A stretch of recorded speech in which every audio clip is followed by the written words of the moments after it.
Hyderabad real estate చరిత్రలో మరో సంచలనం నమోదైంది. ఐటీ కారిడార్ సెంటర్ స్పాట్గా భావించే రాయదుర్గంలో ఎకరా ధర ఏకంగా 237 కోట్లు పలికి ఆల్ టైమ్ రికార్డు నెలకొల్పింది. తెలంగాణ ప్రభుత్వ రంగ సంస్థ TGIIC నిర్వహించిన ఈ ఆక్షన్లో ఈ రికార్డు నమోదైంది. ఈ రేటు మొత్తం సౌత్ ఇండియాలోనే అత్యధిక ధరగా రియాలిటీ రంగ నిపుణులు చెబుతుండగా ఇది హైదరాబాద్పై పెట్టుబడిదారులకు ఉన్న నమ్మకానికి నిదర్శనంగా నిలిచిందంటున్నారు.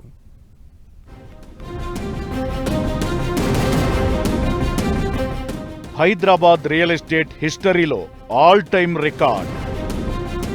TGIIC ఈ ఆక్షన్లో ఎకరానికి 237 కోట్ల ధర. రాయదుర్గం సర్వే నంబర్ 83/1లోని 6 ఎకరాల 29 గుంటల భూమి వేలం. దక్షిణ భారతదేశంలో భూముల వేలం చరిత్రలో ఇదే అత్యధిక ధర. ఎకరాకు 139 కోట్ల రిజర్వ్ ధరతో పోలిస్తే 70.5% అధిక బిడ్లు. మొత్తం వేలం విలువ దాదాపు 1490.73 కోట్లు. హైదరాబాద్ రియాల్టీలో మరో రికార్డు బద్దలైంది. గత డిసెంబర్లో నిర్వహించిన వేలంలో ఎకరానికి పలికిన 177 కోట్ల రూపాయల రేటుని బద్దలు కొడుతూ కొత్త రికార్డ్ క్రియేట్ అయింది.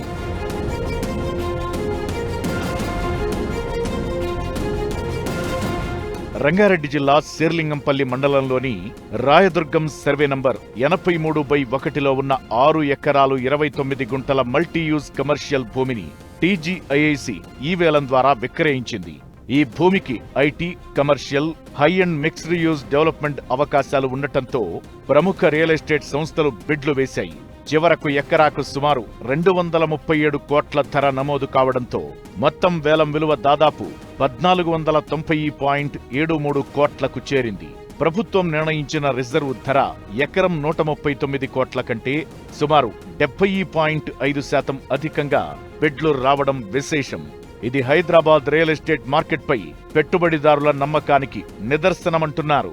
సిటీలో రాయదుర్గం, గచ్చిబౌలి, ఫైనాన్షియల్ డిస్ట్రిక్ట్, నానక్రామ్గూడ ప్రాంతాలు ఇప్పటికే అంతర్జాతీయ కార్పొరేట్ సంస్థలు, ఐటీ కంపెనీలు, లగ్జరీ నివాస సముదాయాలకు కేంద్రంగా మారాయి. ఈ నేపథ్యంలోనే ఇక్కడి భూములకి డిమాండ్ అప్రతిహతంగా పెరుగుతుందని చెప్పాలి.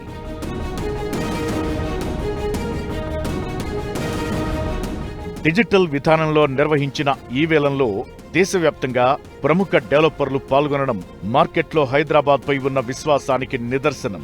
రియల్ ఎస్టేట్ నిపుణుల అభిప్రాయం ప్రకారం హైదరాబాద్లో మౌలిక వసతుల విస్తరణ, metro connectivity, outer ring road, data సెంటర్లు, ఐటీ విస్తరణ, అంతర్జాతీయ కంపెనీల పెట్టుబడులు భూముల ధరలను కొత్త స్థాయికి తీసుకెళ్తున్నాయి.